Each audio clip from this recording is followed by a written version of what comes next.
ब्रह्मांड यानी कि यूनिवर्स में जीवन की खोज एक बहुत ही रोचक और महत्वपूर्ण वैज्ञानिक अध्ययन है। क्या आप जानते ब्रह्मांड में जीवन खोजने वाले लोगों को क्या कहा जाता है? जीवन की खोज के लिए किन किन चीजों और परिस्थितियों की खोज की जाती है? जीवन यानी कि लाइफ मिलने की संभावना और अन्य ग्रहों और उनके चंद्रमाओं सहित कहां-कहां खोज की जा रही है? ब्रह्मांड में जीवन की तलाश के लिए कौन कौन से मिशन किए जा रहे हैं? ब्रह्मांड में जीवन की खोज में क्या क्या चुनौतियां हैं? नासा ने सौरमंडल में ही कैसे खोज लिया एक्सोप्लैनेट है जहां पनप रहा है जीवन? इस ब्रह्मांड में जीवन हमारी पृथ्वी के अलावा यानी एलियन की खोज करने वाले एस्ट्रोनॉमर्स को एस्ट्रोबायोलॉजिस्ट कहा जाता है और इस सब्जेक्ट को कहा जाता है एस्ट्रोबायोलॉजी।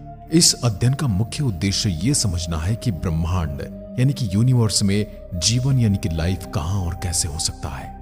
इसके अंतर्गत बहुत सारे विषयों पर अध्ययन किया जाता है। जीवन के लिए आवश्यक तत्व जैसे carbon, hydrogen, nitrogen, oxygen, phosphorus और सल्फर की उपस्थिति और उनकी उपलब्धता का अध्ययन किया जाता है। पृथ्वी पर जीवन कैसे और कब प्रारंभ हुआ और इसके प्रारंभिक स्वरूप का अध्ययन किया जाता है। इससे अन्य ग्रहों पर जीवन की संभावना को समझने में सहायता मिलती है। अन्य ग्रहों और उपग्रहों का अध्ययन, सौरमंडल के अन्य ग्रहों और उनके उपग्रहों का अध्ययन भी किया जाता है, जैसे मंगल ग्रह, बृहस्पति के उपग्रह यूरोपा, शनि के उपग्रह टाइटन आदि। इन जगहों पर जीवन के लिए उपयुक्त परिस्थितियों की खोज की जा रही है। एक्सोप्लैनेट्स की खोज, सौरमंडल के बाहर के ग्रहों की खोज की जाती है जो अपने तारे के गोल्डीलॉक्स जोन में स्थित होते हैं या हैबिटेबल जोन भी कहा जाता है, जहां जीवन के लिए उपयुक्त तापमान हो, जहां पर पानी तीनों फॉर्म में अवेलेबल हो, यानी कि भाप, तरल और सॉलिड तीनों फॉर्म में। बायोसिग्नेचर्स, उन संकेतों की खोज की जाती है जो जीवन की उपस्थिति के प्रमाण हो सकते हैं, जैसे वायुमंडलीय गैस का असामान्य अनुपात, जैविक अणुओं की उपस्थिति आदि। रेडियो सिग्नल और SETI यानी SETI, अन्य बुद्धिमान जीवन रूपों की खोज के लिए रेडियो सिग्नल्स की जांच होती है। SETI search for extra terrestrial intelligence परियोजनाएं इस दिशा में काम कर रही हैं। नासा के मार्स रोवर जैसे कि क्यूरोसिटी और परसिवरेंस मंगल ग्रह की सतह पर जीवन के संकेत खोज रहे हैं। नासा का केपलर स्पेस टेलीस्कोप कई एक्सोप्लैनेट्स की खोज कर चुका है, जिनमें से कुछ गोल्डीलॉक्स जोन में आते हैं। जेम्स वेब स्पेस टेलीस्कोप यह आने वाले समय में और भी अधिक संवेदनशीलता के साथ एक्सोप्लैनेट्स और उनकी वायुमंडलीय संरचना का अध्ययन करेगा। अब समझते हैं कि चुनौतियां क्या हैं। ब्रह्मांड की विशालता और जीवन के लिए उपयुक्त स्थानों की दुर्लभता, जीवन के विभिन्न संभावित रूपों की समझ की सीमाएं, पृथ्वी से बाहर जीवन की खोज के लिए तकनीकी और वैज्ञानिक संसाधनों की भी एक सीमा है, यानी कि हम एक सीमित स्थान तक ही ट्रैवल कर सकते हैं। उसके बाद तो फिर हम कोई भी चीज इकट्ठी नहीं कर सकते, या फिर यदि हमें कई प्रकाश वर्ष की दूरी पर यदि कोई जीवन के संकेत मिल भी जाते हैं तो उसकी पुष्टि करना बड़ा मुश्किल होता है। इस प्रकार ब्रह्मांड में जीवन की खोज एक अत्यंत रोमांचक चुनौतीपूर्ण क्षेत्र है जो भविष्य में हमें अनेक महत्वपूर्ण खोजों और नए दृष्टिकोणों से अवगत कराता रहेगा। पर क्या आप जानते कि सोलर सिस्टम में एक दूसरा ग्रह भी खोज लिया गया है? एक ऐसा पिंड खोज लिया गया है जो रहने के लिए धरती से भी अच्छा है, लेकिन इसके बावजूद इसका कोई नाम तक नोटिस नहीं कर पाया। इसका नाम है कैलिस्टो, जो कि जुपिटर का दूसरा सबसे बड़ा चांद है। और आपको जानकर हैरानी होगी कि कैलिस्टो आईसी सरफेस के नीचे पूरा का पूरा समुद्र छिपाए बैठा है, जिसका प्रयोग जल्द ही रॉकेट प्रोपेलेंट्स बनाने के लिए किया जाने वाला है। एस्ट्रोनॉमर्स ने कैलिस्टो के ऊपर एक एटमॉस्फेयर को भी डिटेक्ट किया है और उनका अंदाजा है कि अगर जुपिटर से आ रही रेडिएशंस को रोक दिया जाए तो इंसान जुपिटर के चांद पर बड़ी आसानी से सांस ले पाएगा। हमारी करंट अंडरस्टैंडिंग के हिसाब से देखें तो फिलहाल धरती ही यूनिवर्स का इकलौता ऐसा ग्रह है जहां पर जीवन यानी कि लाइफ एग्जिस्ट करती है। लेकिन पिछले कुछ समय में साइंटिस्टों ने यूनिवर्स यानी ब्रह्मांड के अंदर से कई हैबिटेबल प्लैनेट खोज निकाले हैं जो न सिर्फ सही मायने में हमारी धरती से बेहतर हैं, बल्कि यहां जाने के बाद आपको किसी सुपर ह्यूमन वाली फीलिंग आने वाली है। 5 अक्टूबर 2022 को एस्ट्रोबायोलॉजिस्ट डिर्क शूक माकुक ने एक मिशन की शुरुआत की, जिसके तहत उन्होंने ऐसे प्लैनेट को टारगेट बनाया जो सभी मायनों में धरती से बेहतर थे।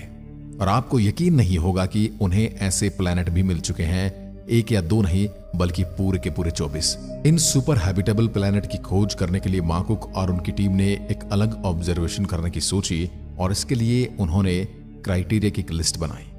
जो भी प्लैनेट क्राइटेरिया की उस लिस्ट को फॉलो कर रहा था तब उसका सीधा सा मतलब था कि ये सुपर हैबिटेबल प्लैनेट है।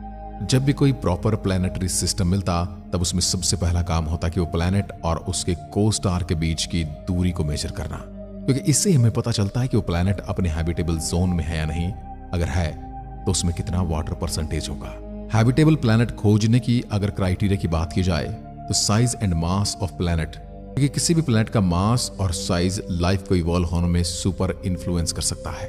अब जितना ही प्लैनेट का साइज होगा उतना ही ज्यादा मजबूत होगा इंसानों के रहने के लिए, और प्लैनेट का मास जितना ज्यादा होगा उतना ही ज्यादा उस पर ग्रेविटी भी होगा, और इसी ज्यादा ग्रेविटी की वजह से वो प्लैनेट हवा को जमीन के करीब रखेगा, जिससे उसका एटमॉस्फेयर काफी ज्यादा मोटा और स्टेबल रहेगा।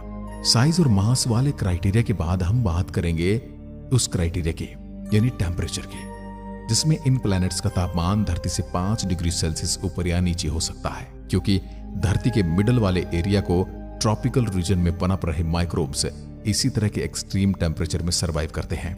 अब इन्हें सभी फैक्टर्स को ध्यान में रखते हुए साइंटिस्ट को 24 एक्सोप्लैनेट में से 2 ऐसे सुपर हैबिटेबल प्लैनेट्स मिले जिनका सरफेस टेम्परेचर और एटमॉस्फेयर दोनों ही धरती से बेहतर है। इनमें से एक है लुइटेन बी प्लैनेट।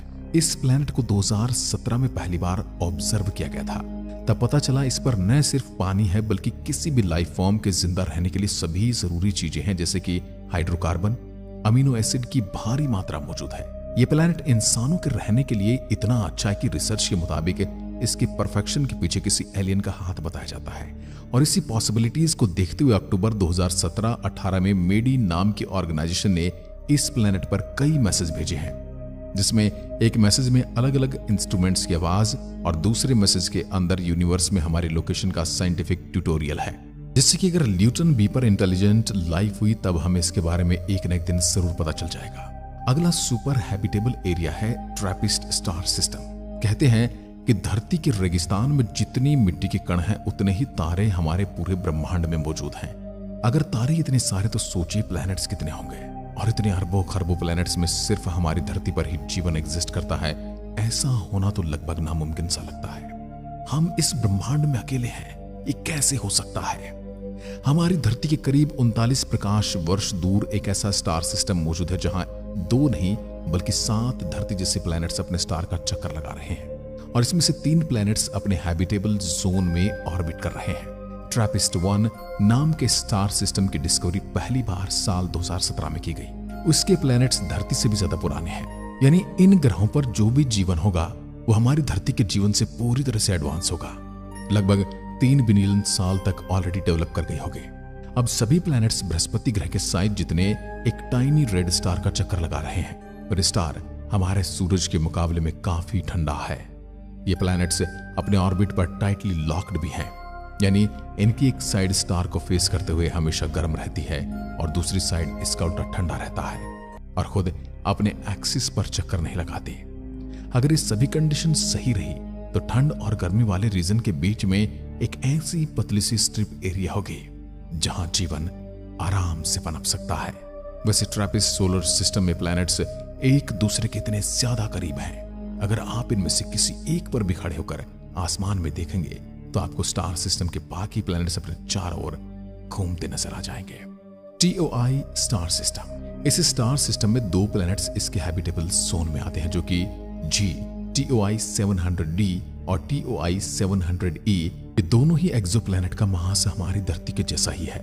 जहां TOI 700e 28 दिन में अपने सूर्य का चक्कर लगाता है तो वहीं TOI 700d 37 दिन में, और दोनों ही धरती के साइज के लगभग बराबर है।